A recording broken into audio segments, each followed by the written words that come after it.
I've learnt myself, when I hear about people belonging to a certain denomination, I develop an attitude against them without ever meeting them.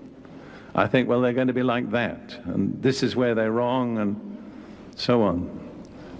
Experience has taught me, if possible, never judge a person till you've met them.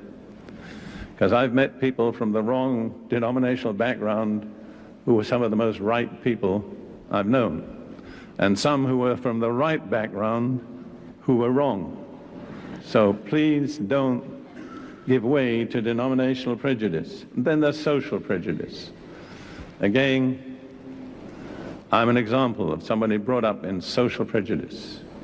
I wasn't even aware that I had prejudice.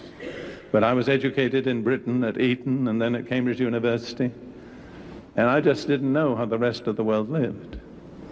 Then I got plunged into the British Army, and I was together with all sorts of people I'd never have been together with. And I began to realize how limited my knowledge of my own British people was. I thank God for that experience, 5.5 years in the British Army, but it cleansed me of a lot of social prejudices. Having been the family of officers, I was used to being on that level. And when I was not on that level, I learned something. When you see people from the same level, they look one way. But when you see them from underneath, they look different. And I've always tried to say ever since, God, how do I look to the people who may see me from underneath? So there's various kinds of prejudice. There's personal prejudice. Some people don't like people with a loud voice. Some people don't like people with red hair. There's all sorts of silly personal prejudices most of us have. I have a prejudice against people who munch apples.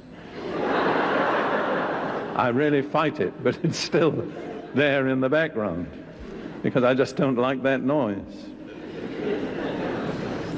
Going beyond that, there's preconceptions.